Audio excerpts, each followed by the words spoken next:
Hey there, and welcome to the Pet Biz Podcast. I am coming at you today with a very special guest that I have been so excited to talk to.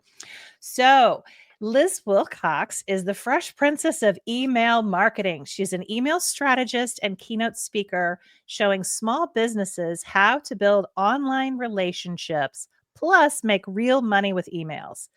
So she has a blog. She is known for turning a $9 offer into multiple six figures without ads and helping you untangle the email knot with her simple framework, the email staircase. She loves the 90s, headbands, and the beach. Welcome, Liz, to the Pet Biz Podcast. Oh my gosh. Hey, friends. I am so excited to talk all things email.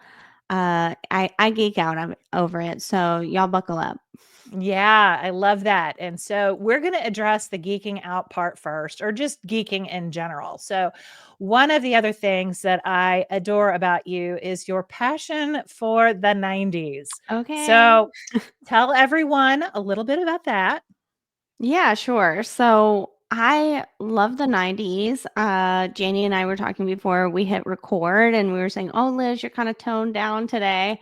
I'm like, "Yeah, well, it's cold, it's rainy. We're recording this in January, still kind of getting into it. But I do have my boys in the background. If you're not watching on YouTube or whatever, I've got NSYNC in the background. I've got my champion shoes on. Nice. I love the 90s. And then I started as an RV travel blogger, so very business to consumer, just like, Ah, you listening. And when went into the B2B world, I was like, you know what? I think if I just brought all of me into my mhm, business, mhm. the right people would be attracted. And Janie and I were talking, and she said, "Oh, I saw you on such and such." I was like, "Yes, this is my girl. We totally vibe." And so, in your, whether you are a groomer or a trainer or whatever, like if you can bring you into it, especially when you're working with people's pets, they want to trust you and they're going to align with you more if, you're just true about your ever loving status of the 90s or whatever it is you are. So I've Yes. brought it into my business and it's worked really well. I love that. Well, and our listeners and those in the Pet Biz University know that I have a little bit of a similar bent, except I am the 80s and I'm here representing with my Labyrinth lunchbox. So I do the 80s, you do the 90s. It might be an age thing, which says a lot about me. But yeah, so I'm frequently bringing the 80s into everything I do. So love it. Love it. I love Well, that that too. yeah, yeah, so that's great. So you talked like I didn't even know this. You started as an RV blogger. So tell us, is that kind of how you got into email marketing, or how did you get into this aspect? Yeah, so I started as a travel blogger. Everybody and their mother said, "Oh, you can make money online, just start a blog." So I said, "Okay, well, surely I could figure that out." And, oh, little naive Liz, sort of not necessarily an accidental entrepreneur, but someone who, went in thinking it was going to be a little simpler than it actually was. And I found everyone and their mother listening to podcasts like this would say, your email list. That's where you can gather a list of potential clients. That's where you can reach out to clients, et cetera, sell products from there. And so I said, well, mama didn't raise no fool. I'm going to start an email list. And I got really good at connecting with people via email and selling to them. You name a product, I've tried to sell it. Physical, digital services, in-person events, things like that. I've done it all with email marketing. And after a while, people started asking me, how are you, Liz, you're a blogger, but I don't really see you writing blog posts. How are you doing this? I said, oh, email marketing. And that's kind of when I knew, oh, I need to sell this RV thing and go all in on email marketing. And now I'm talking to Janie and you. So Yeah. exciting. So what was the progression of this? How long ago did you kind of make that transition? Yeah, so I started my travel blog in 2016. I sold it at the beginning of 2020, right as the world was shutting down. I was like, we got to Wow. sign this contract because it's a travel business, right? So the world shut down, what, like March 18th or something, 2020. I Yeah. sold it March 20th. I was like, sign this Ah, paperwork. yeah. I started the email marketing thing full time before I sold it. So around December 2019. Okay. So you were kind of on the earlier end of doing email marketing. What I've seen, I guess, historically looking over it, it's like it had a big uprising in like late 90s and all of these sales pages and then getting spammy and then it got kind of smarmy and it seemed like it went out of favor for a while, but it's had a huge upswing. I see a lot of that seems to be because of the push into, like you said, putting more of yourself into it, making it more relational, making it more personal, having it be more about storytelling. What Yeah. do you see a lot of that in your email marketing strategies? Yeah. So for me, it's just about connecting with people. You don't necessarily have to do that with storytelling, especially when you're in the pet industry. People just want what they want. Tell a story here and there, but it doesn't have to be heavily story based. But for me, I see email has made a comeback, so to speak. Not that it ever went anywhere, but more people, like you and me are taking it seriously because, think about, do you own social media? Raise your hand if you were alive in 2022, 2023, when a certain billionaire bought a social media platform, changed its name, changed its logo, lost half of its users, lost all of its advertising dollars. If you had built your entire client base on that social media platform, you might be wondering, where did my people go? Right? Mhm. So with email marketing, you own the list, right? You can go to events, you can get your client emails. You can even, use advertising to grow your email list or however you want to do it, but you own it, right? Whether you Yeah. decide to use, you're using a certain email service provider today and tomorrow you try, Janie's new CRM. You can take those emails with you. You own them. It's not like, something like Twitter or Facebook where literally one guy makes the rules and we all have to follow them. Mhm. That is true.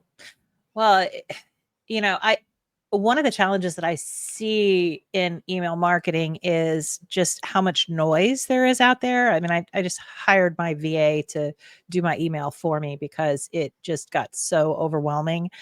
So, when you're working with people in your email marketing program, how do you teach people to stand out in the middle of that noise? I don't know, what are the statistics? You have like 5,000 different noise impressions coming at you on a daily basis. It's some crazy number. How do you tell people to really stand out in that? Yeah. Well, first, I want to say, nobody ever complains that Instagram is a lot of noise and, oh, I'm just not going to email or I'm not going to post on Instagram because there's so many other posts, right? So don't let that deter you from emailing, right? There's just noise, period. But how do you stand out from that noise is becoming a friend in the inbox. Janie, when she was introducing me, she talked about my 3-step framework. This is something I call the email staircase.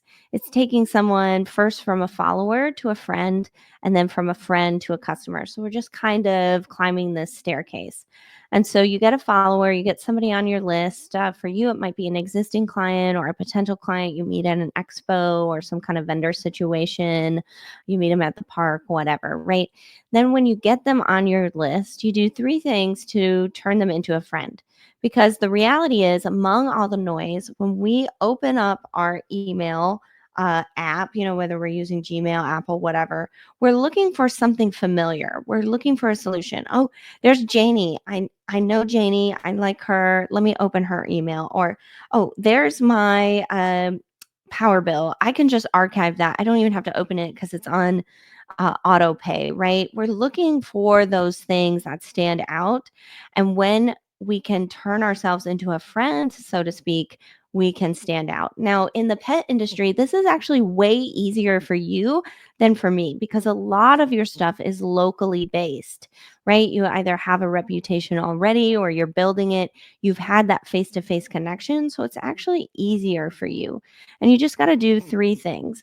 Number one, show that you are invested in your potential clients, in your email list, right?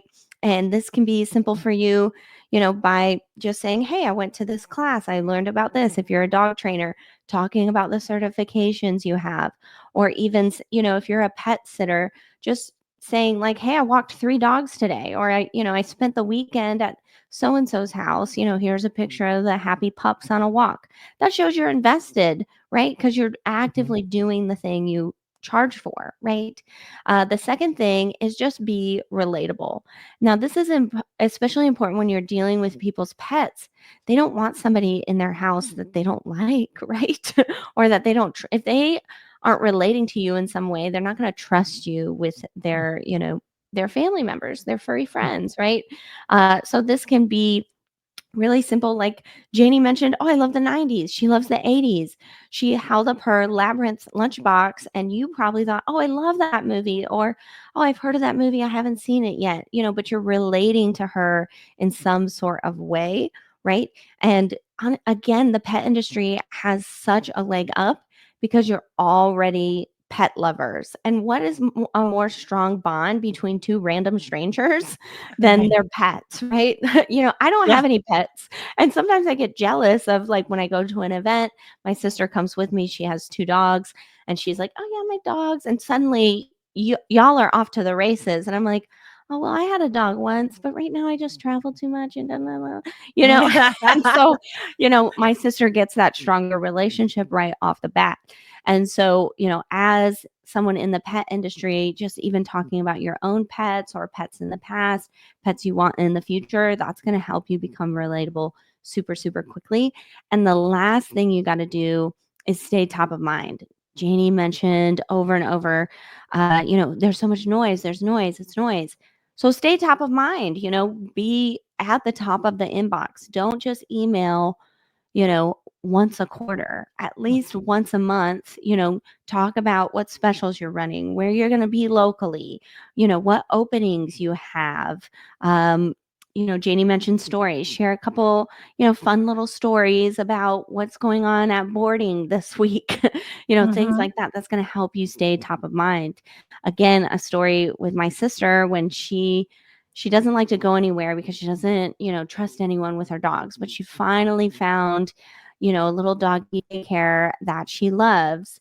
And they were top of mind when she finally went to go on vacation because they got her email address and they had been emailing her once a month. And she remembered, oh, yeah, I did have a good feeling about that place. I will check it out. She might have forgotten about it and gone back to her fear of, I don't know, I don't trust anybody with my dog. I don't think I could bring Mhm. them anywhere. But they Mhm. kept showing up, kept showing they were invested in her and that relationship. They were relatable because she had gone in and seen them, and they stayed top of mind because they kept emailing her until she was ready to go on that vacation. Guess what? Callie and Zoe went to the daycare that week and they were totally fine. Yeah. Ultimate success story, right? And like you said, it's time, but it's an investment. You're investing in that current or potential future relationship with someone. I Right. love Yeah. that. There's I mean, you've got to invest in your potential clients. There's just no way around it. And sometimes it's not enough to just post on social media every day, right? Talk about noisy. Email, it's like the mailbox, the inbox, you operate the same. I talked about you look for solutions, you look for what's familiar. And within the inbox, it's consent based. Like, sure, I might follow you on Instagram, but that's super easy. It's harder for me to get on your email list. And so it's a more, I don't know, for lack of a better term, intimate channel where it's like, oh, yeah, I remember Liz. I remember Janie. Let me Mhm. open that up. And you're spending a lot more time. It's a more active way to spend time on the internet than when you're doom scrolling on Instagram. Oh, that's a cute puppy, but you're not reading the caption. I'm definitely not going to the link in your bio. But when Right. I'm in email, I'm actively looking for things. So, you have a lot better chance of them seeing that you're invested in them over in the inbox. Yeah, we were just talking because in my Pet Biz MBA, we're talking this quarter is all about marketing. And, I was just talking to people about interruption versus permission marketing, the same thing that you're Mm, talking about where, I mean, yeah, you can do Facebook ads, you can do, Instagram bumps and you're just hoping that you're interrupting someone's scroll, right? Their doom scroll at the end of the day. Whereas with this, you get that email and yeah, they asked for you to be there. Whether it was a lead magnet or you got them from an event, like you said, it's, they give you permission in there. And that's such a valued place to be. And how horrible to waste that, right? amen. Without Yeah. taking the opportunity to build that relationship. I love what you just said about permission versus interruption, right? Like, yeah, Facebook ad, it's like you're just praying to the internet gods, you catch the right folks, right? That But your with puppy makes them stop. right, right. But yes. Oh my gosh, I love this. Email really is that more permission based, and you don't want to waste that. And so staying top of mind, even once a month for the pet industry should be enough, and then if you build the muscle, you've got more things to say, it feels good to do once a week, go ahead and do that. I love it. Never too much, in the words of Luther Vandross, especially because we mentioned the noise. But even once a month is a good way to say, hey, don't forget about our grooming shop. Here's our services. Here's our openings. Here's the calendar. Here's the phone number. Here's a cute little picture. Okay, love you, bye. That really is enough to keep them, on track, booking appointments, etc. Yeah, and I mean, your sister is that perfect case of it. When I talk to people, many times in our industry, they will only keep the emails of people who become clients, and I'm like, no, no, no, no, no, no. Keep those other people, even if they don't need you now.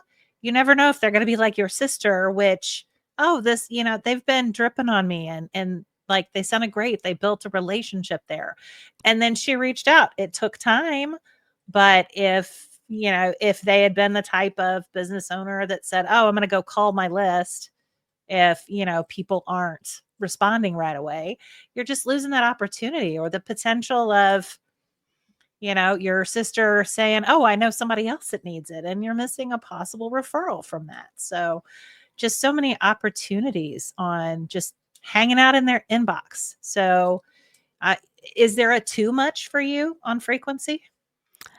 I mean, if you're sending multiple a day for no good reason, other than, you think it's Instagram, then yeah, that's probably too much. I guess let's qualify with value, emails Right. with You value. gotta have value. I mean, I know even some industries do daily, right? And it's all about just getting them in the door. But what I want you to do is something that doesn't wreak havoc on your nervous system or, your team's nervous system, right? That's I can't important. imagine writing that much. Right. So, if you think, oh, once a week or daily, that seems like a lot right now. Again, go with the once a month and work up from there. When you're doing a big push, like I work with a lot of pet photographers, and so Mm, around Christmas time or different holidays, they'll do like fun themed shoots, and they're sending a lot more emails. Normally it's like once a month. Hey, you ready to book a session yet? Don't forget about me when you're ready. But during, maybe they do a 4th of July, Christmas in July shoot, or, Thanksgiving with the pets shoot. They will email, once a day, and sometimes, as the sessions like, oh, I've got one left, I'm going to email maybe 2, 3 times on the last day to try to get this one last thing booked. And that's totally okay, right? People will book more and more often when there is a deadline, right? Don't just make up deadlines, but if there really is only one left, send out that email till you get that one. mm, absolutely. Well, let me circle back to maybe that business owner that hasn't been collecting emails. Fortunately, we're more in the digital space. There's a lot more great tech that we can adopt, it's specialized for the pet industry, and getting email addresses has become more necessary in a lot of ways. But if you have someone who's maybe starting out, maybe they're a new business owner, or maybe they've only been collecting client emails and never doing anything with them, if you were to maybe start from square one with no significant email list, how would you start building a successful campaign? So they don't have any emails. Yeah, let's use the new business owner that really hasn't gotten any traction with clients yet. Okay, but they do have people on their email list. But Yeah, maybe let's they say they do haven't have, emailed them yet. Okay. yeah, clients, but they haven't done any emailing, they haven't started, like, generate, like, maybe they don't even know lead generation. What is that? How would you recommend they kind of get started? Yeah. So you might have heard this term before: welcome sequence, onboarding sequence, nurture sequence. Those are all the same thing. Now, if you've already got an email list, or you have some emails, maybe you don't have the audacity to call it a list yet, but you've got some emails, right?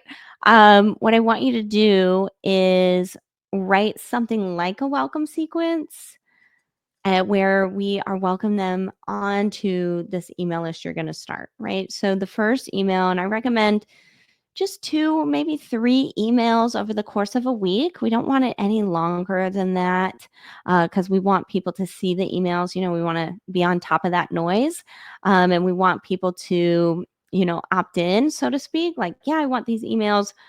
Or, maybe they unsubscribe. Like, you got their email 5 years ago. They're like, I don't really have a pet anymore. I'm not interested, right?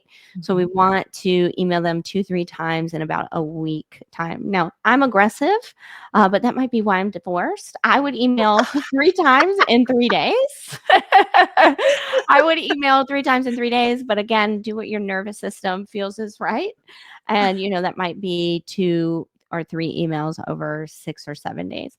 So the first email, you're just going to say, like, hey, remember me? I'm Liz Wilcox, of, uh, Wilcox and Whiskers, or whatever, boarding and daycare.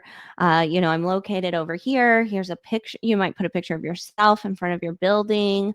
Remember, these are our services. From here on out, we're going to be, telling you more about our services and our openings. Hope you stay tuned, type of thing.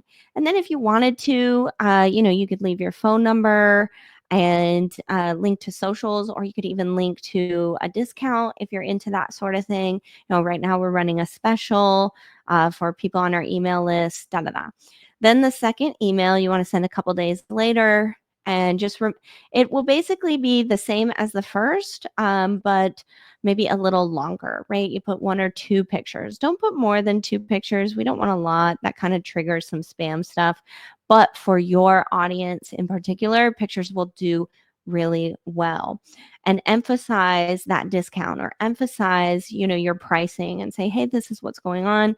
And then emphasize a little bit about yourself, and why you run the business that you run, right?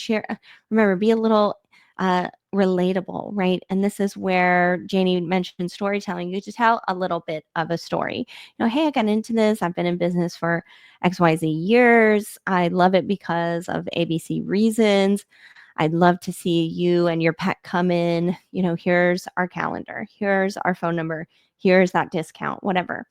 And then if you wanted to have that optional third, if you're doing a discount or something like that, or a credit, it would be, last chance, last call, call in now for this discount, or whatever. The directions would be, ends at X time. Remember, we talked about people need a deadline. And Mhm. so this email would really, push them to get that. And then I would say, PS, from here on out, I'm going to be emailing you once a week, once a month. You could even say sporadically if you're not ready to commit. Some of us have commitment issues, right? So you could say, I'll be emailing you sporadically with more discounts, deals, openings, etc. Right? So just kind of set the expectation.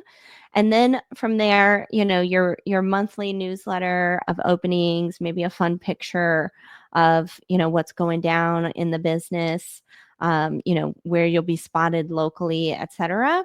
That would be a good newsletter to start from there. I like that. So I guess no matter what you choose, set the expectation and then commit. Like show up in their inbox, right? Amen. Yes, you gotta commit, even if it's, "Hey, I'm gonna email you monthly-ish," just put it in your calendar. Janie and I mentioned earlier, don't miss the opportunity. These people consented. That's why, raise your hand if you love consent. Mhm. That's what I love so much about email. They consented to hear from you. So don't waste that opportunity. Put it in your calendar. Tell yourself, this is what a real business owner does and get it done.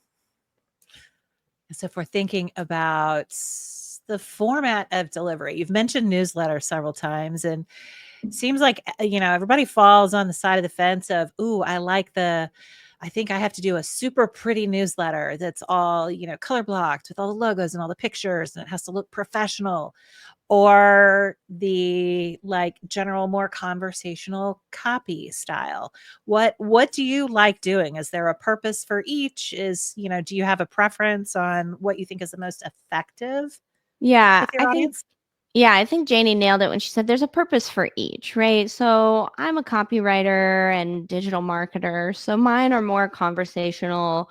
I mean, every once in a while, I'll put in a picture. And now that I'm getting, quote unquote, bigger, I do want to put a header in my email because there's a million and one Liz's out there. And honestly, I'm not the only Liz Wilcox in my industry that teaches email marketing. There's another one of me somewhere out There there. is. Oh my She works for a company, but people often mistake us. So I think of a header for me is good.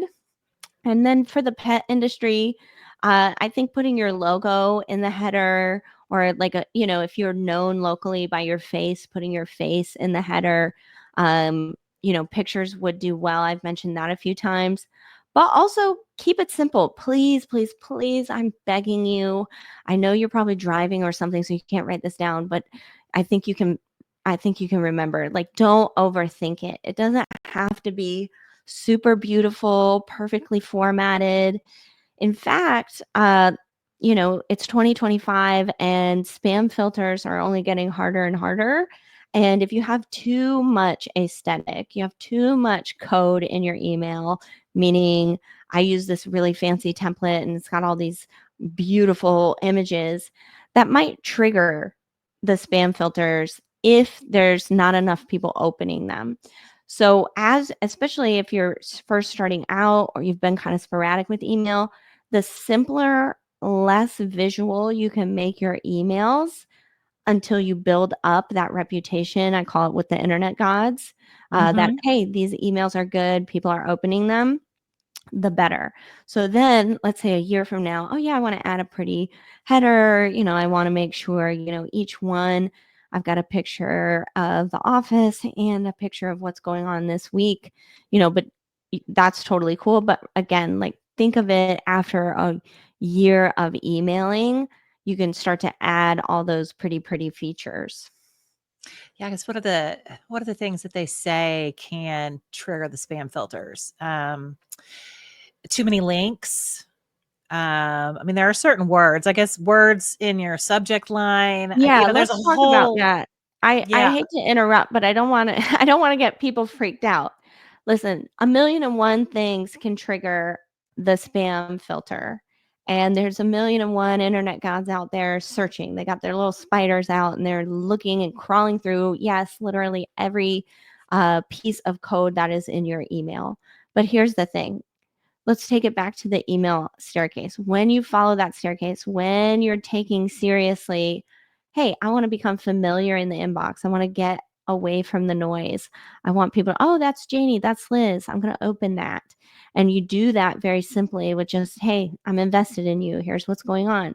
Hey, I'm relatable. Check out my mailbox. Hey, I'm staying top of mind so you don't forget about me. When you do those things, you will bypass the filters. I said the word in my subject line, the day after the US presidential debate, my subject line was debate. That probably would have landed me in the spam folder simply because it was so clickbaity. Yeah, And yeah. so, like, so many people were probably using it to try to stir up trouble on the internet that day. But because I had such a reputation, it actually was, I think, the highest open rate of the year for me. More people opened that email than any other email I sent for all of 2024.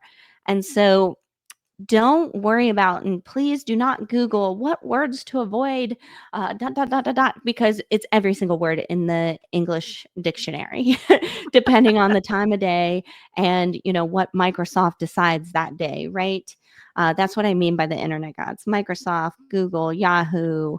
Their Uh, whim, their bots. right, right. And all their bots doing their bidding, right? They're little guardian Uh-huh. angels out there. Yeah, that's it. Uh, anyway, don't worry about that. Just worry about, if I'm writing to Janie and I know Janie used to come in, but she stopped coming in, what do I need to say to her to get her excited about, my pet sitting business again?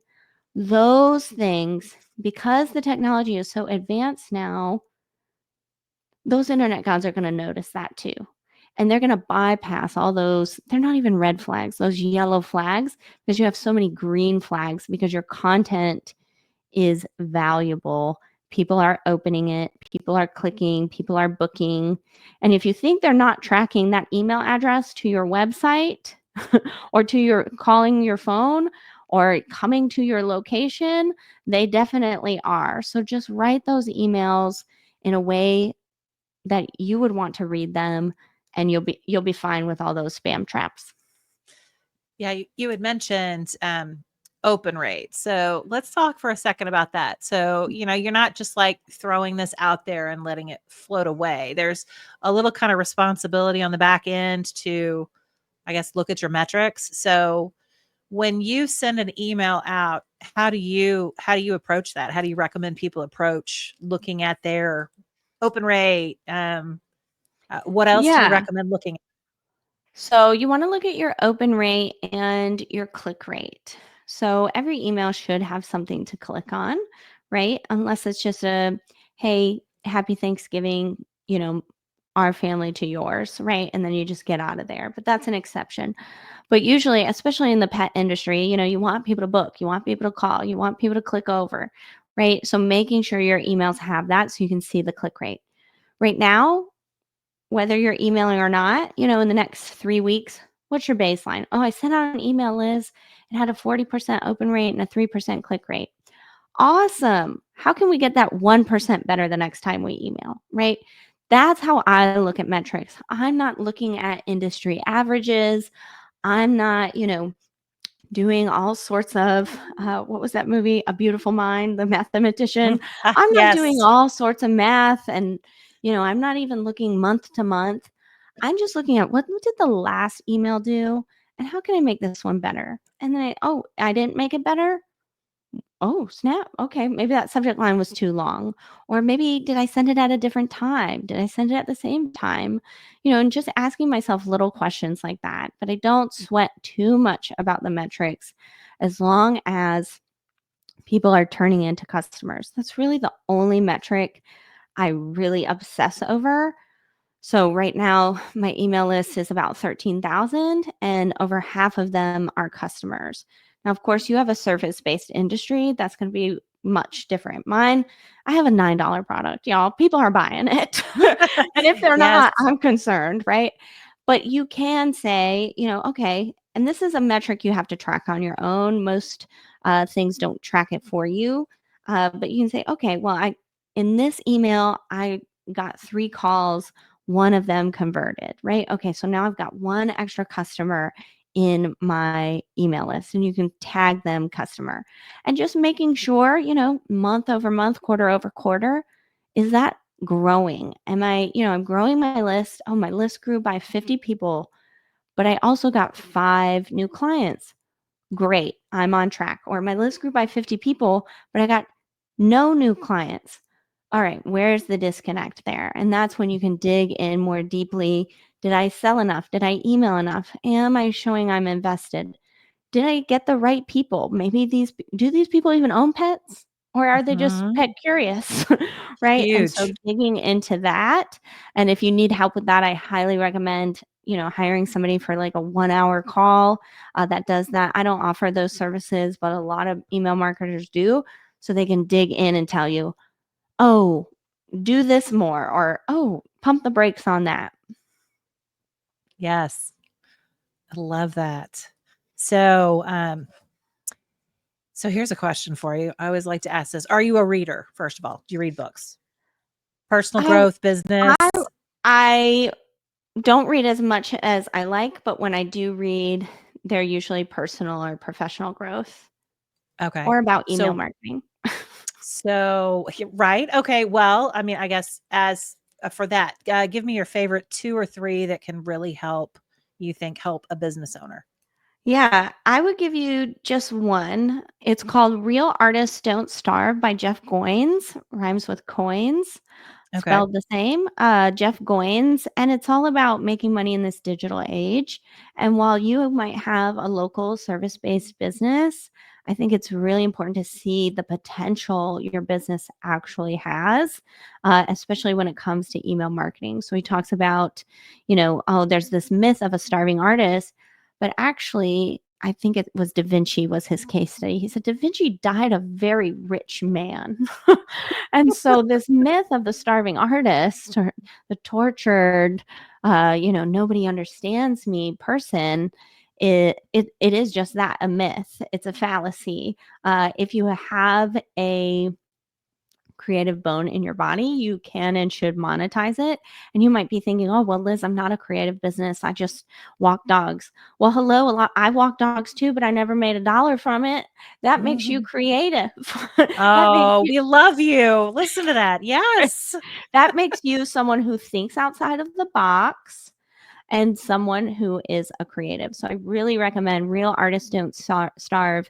It was the first like businessy professional development book I ever read. I come back to it whenever I'm like, I'm feeling stuck, or I'm not feeling as creative. It's just a great reminder of all the potential that there is out there. And I hope it inspires you too. I love that. So, other than your email marketing world, what is something unique about you? Something unique about me is that I was on Survivor and I got fourth place. And I exited the game with 0 votes cast against me. And I'm only the fourth person in the history of the game to do that, that did not actually win the game. That is incredible. Okay, so I already knew this. I just wanted to give you the opportunity to say that if you chose to. So, Well, and what thanks so much. Yeah, and the season was? it was season 46. Yeah, and I got fourth place. I lost in fire at fourth place. They put 2 people in fire. Whoever makes the fire the fastest goes on to the finale or the final round. And I did not make fire the fastest. And Oh, to this wow. day, I get really, because it's been summer and now it's winter, campfires everywhere. And I went out the other night with a friend to the beach and they were like, oh, let's gather some firewood. Let's make a little fire.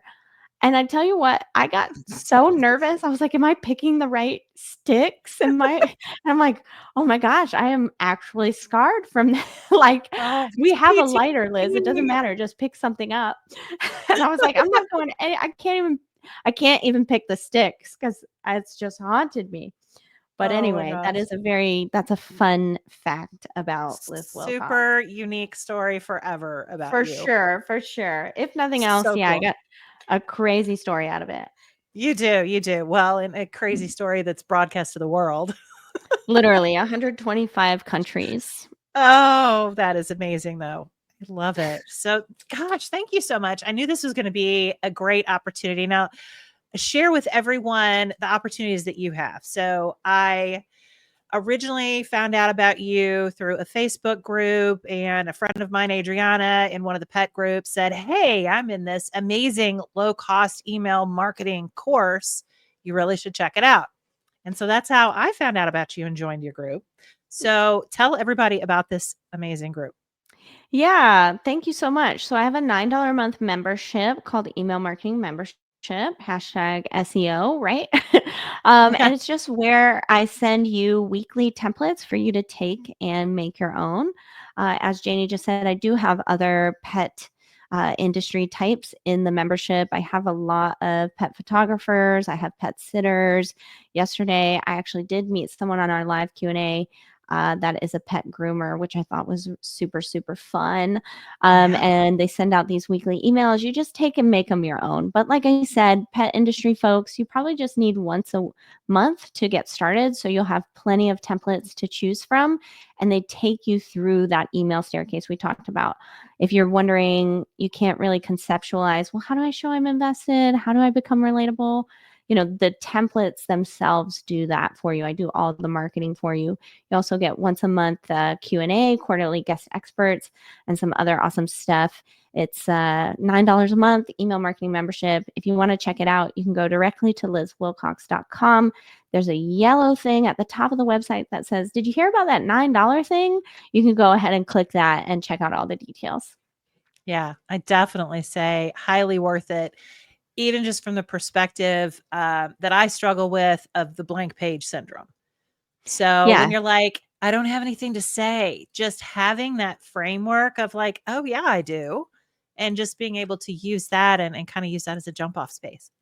That's so great. Yeah, that was the whole premise. People, oh, I don't know what to say, Liz. I can't say it like you. I'm like, actually, you can. I'll just give it to you. Here you go. Just give me $9 and I'll give you this.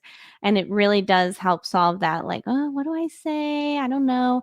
Because a lot of people, they'll take the template and they'll say, I didn't use it exactly like you said, but it made me think of this instead.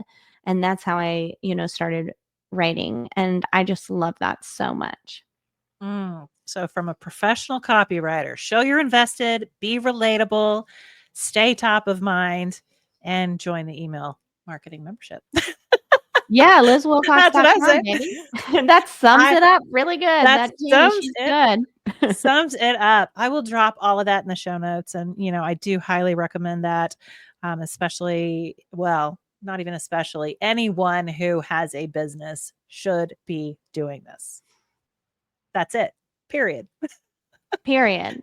Anyway, Yes. thank y'all so much. Yeah. And if you wanted a few free samples of what's inside the membership, you can also go to lizwilcox.com, hit the hot pink button, and that'll download you some samples so you can kind of see what it is we're talking about. Yeah, you'll notice a little 80 or 90s vibe on her website. You So, sure without a doubt. will. That hot pink and yellow. Yeah, Love it. we love to see it. Awesome. Yes, thank you so much for joining us on the Pet Biz Podcast. Thank you so much. Can't wait to see what everybody does with email.